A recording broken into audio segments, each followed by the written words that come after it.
What's up, YouTube? Wanted to do a discussion today. These are the 3 different types of yo-yos, or sort of price range levels of yo-yos, and how I approach them when I go to do a review.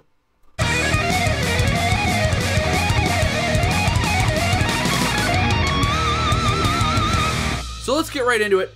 The first category is going to be the budget range of yo-yos. Now, for me, typically, and the way that I would approach these budget yo-yos is sort of on a value to yo-yo basis. For me, a budget yo-yo needs to be 3 things. It needs to be like under 40 bucks.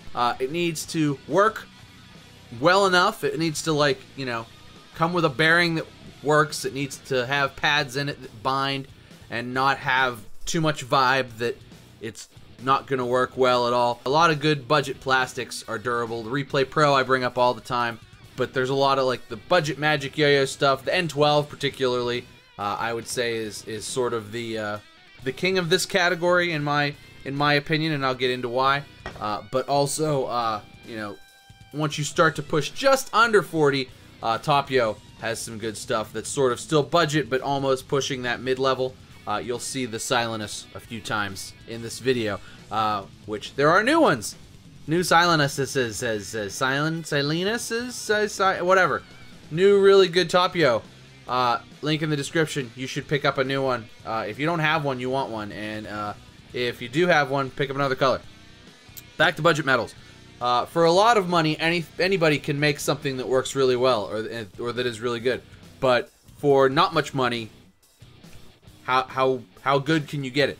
Like I had said, the Magic Yo-Yo N12 Shark's Honor is probably sort of the king of this category because it's like 10 bucks. It's metal. It works pretty good. It spins. It's not the most interesting shape by any stretch of anybody's imagination, but there's really nothing particularly bad about it. Most of them are pretty smooth for the most part. They take a beating. I've tested this for myself. That they could take some hits. And they are readily available. So, a lot of yo-yos sort of in this category can be very hit and miss. This one's a good hit. But what I really look for in this category is something that's going to be durable. It doesn't make sense to buy a cheap yo-yo to just drag around and not care about what happens if it breaks the first time you drop it or something, or if the axle strips quickly or whatever. It doesn't serve its purpose, and you've just wasted money. It needs to be sort of like, particularly on the cheap side, under 20 really is where this ought to be, but mostly anything under 40 I would consider a very budget-friendly yo-yo. Anything in the $25, $30 range, you know, I think the Vosoon Vanquish is another good one, although it's more than the Shark Honor. A lot of the good TopYo stuff, the Colossus 3, the Impulse, a lot of those, you know, right around 30 bucks. Those I feel like are really sort of the cream of the crop as far as the budget range is concerned. They're nothing super fancy about them, you know, although a lot of the TopYo stuff has really nice finishes, but nothing super fancy about them. You know, the designs aren't like way out there. There's not a lot of cuts or anything. They're pretty simple. It's like, oh, is it an H? Is it a W? Is it an organic shape?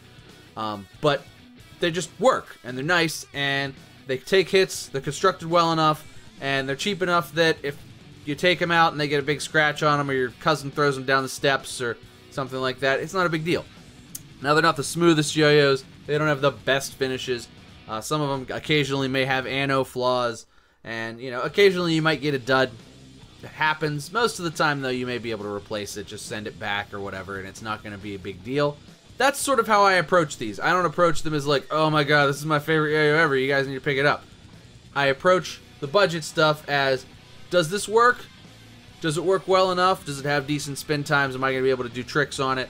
And is it durable enough that I can take it apart, put it back together without creating massive amounts of vibe or stripping the axle or anything like that? So that's sort of how I approach it. I never approach them as like, oh man, this is going to be my favorite yo-yo.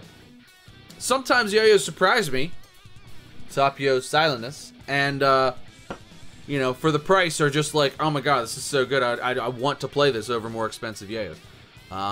Sometimes it's just like, this is a good beater, and it's a good thing to throw in your bag or in your desk or take to somewhere that it could get damaged because it didn't cost much. And I feel like that's sort of the way I want to approach those.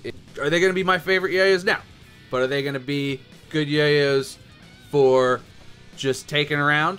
Absolutely. And that's what I'll tell you. And if it's not that, if it doesn't meet that criteria, I'm going to burn it alive. And there are a few yo-yos that are like that, and I have been not so nice to them.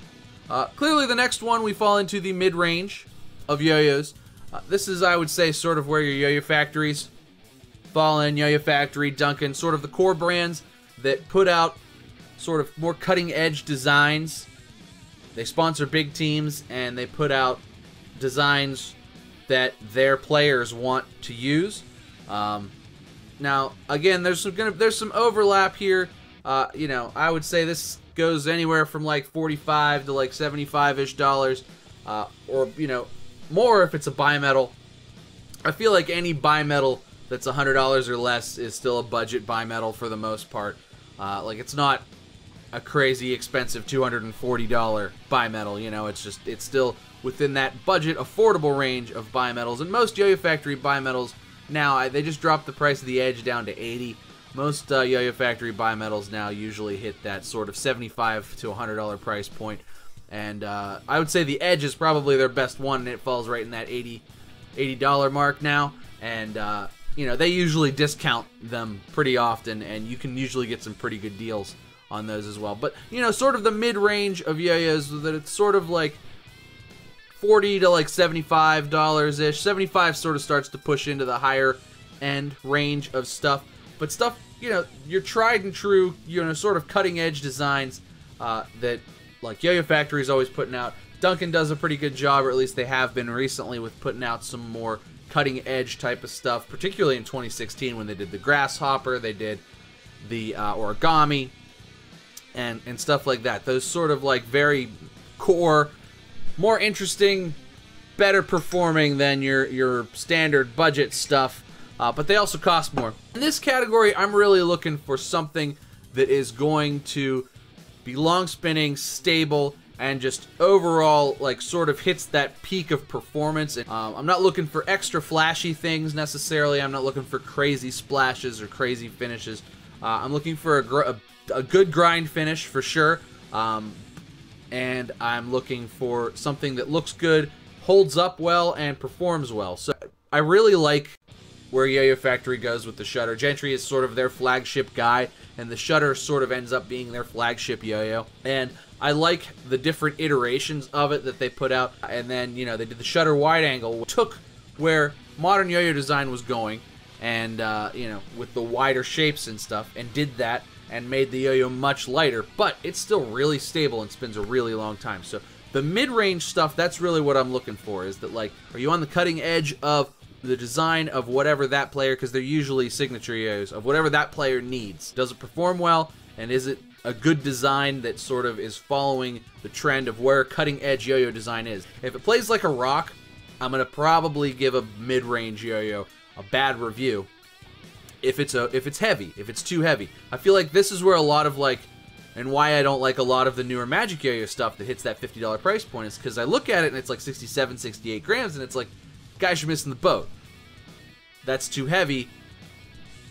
Yo-Yo design now, for monometals, you know, generally, unless you're talking about 3A yo-yos, for 3A players, needs to be sort of in the 65, 66 gram range. And if you're going to charge $50 for a yo-yo, maybe you need to design it a little better so that it performs as well as it did at 70 or 67 grams or 68 grams. But, you know, slim it down a little bit. At least get it down to 66 grams. For yo-yos that are almost at that mid-range cusp, like the TopYo Silenus? Everybody yells at me like, if it was Silenus, it would be 2 E's. It's 1 E. Silen, like silence. Silenus. Anyway, this clocks in right around 67 grams.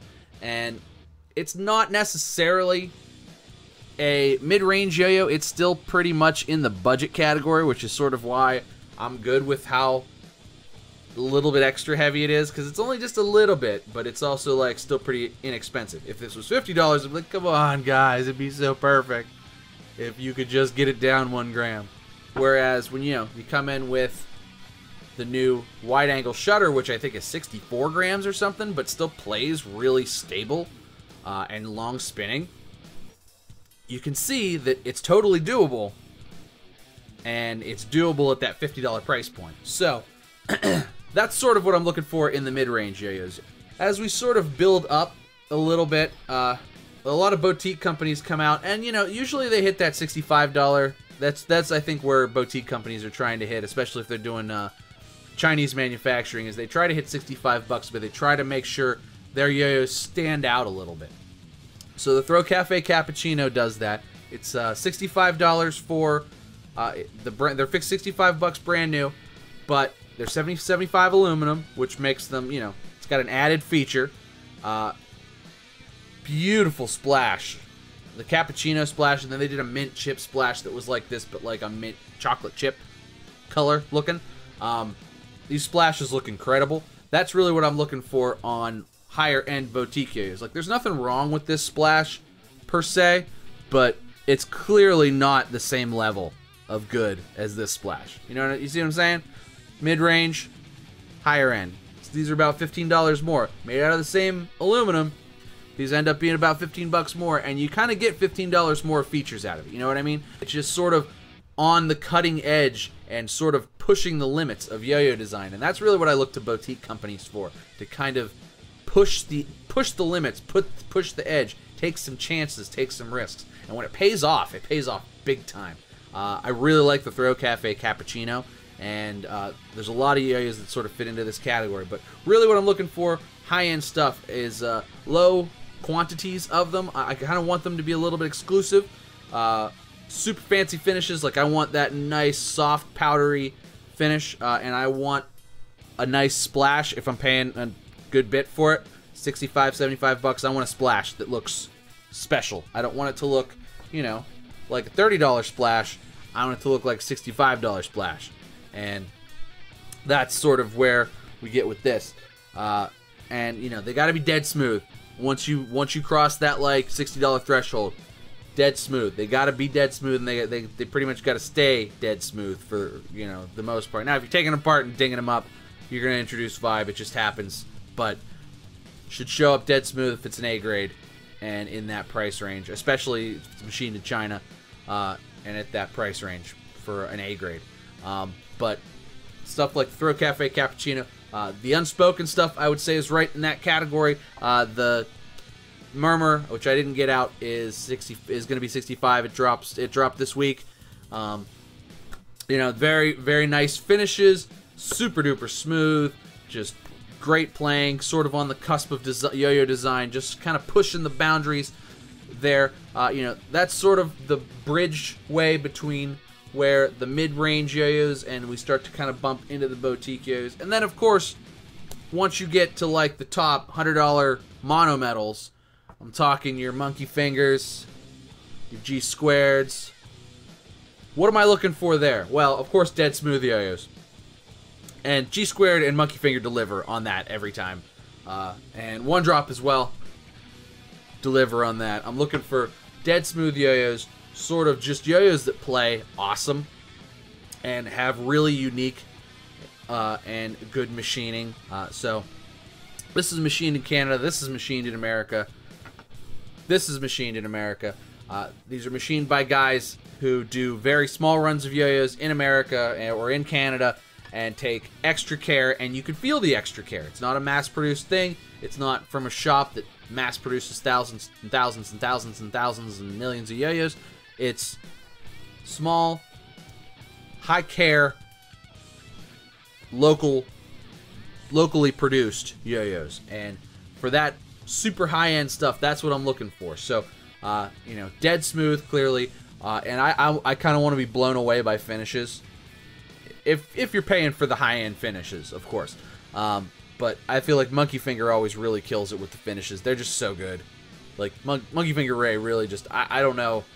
How good is that? Like, I'm kind of getting lost. I'm like, wait, what am I talking about? Just looking at the finish on that. Same thing with G Squared. The swirls, man.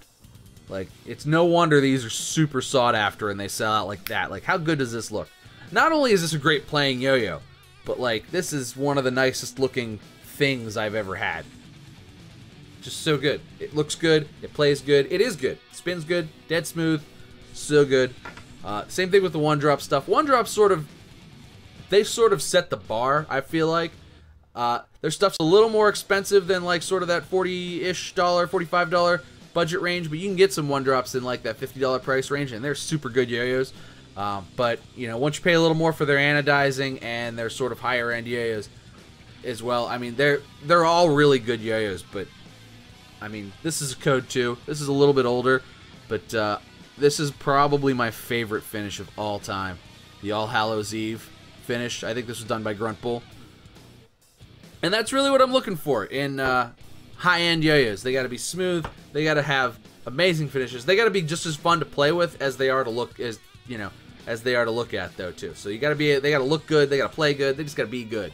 And that's really what I'm looking for. And if you know, a yo-yo hits that price but doesn't sort of meet that criteria, I'm going to tell you about it. And I'm going to say, well, you know, I don't know if it's worth this much, but it's a good yo-yo.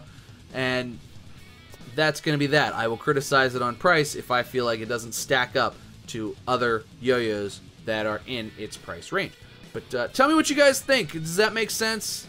Am I just talking gibberish here? Am I making this all up? Is it in my head? Leave me some comments down below. Really appreciate you guys watching. Hope you made it this far in the video. I know it's kind of a longer one, but thanks so much for watching, guys. Make sure you like and subscribe. Cheers to you, and I'll see you next time.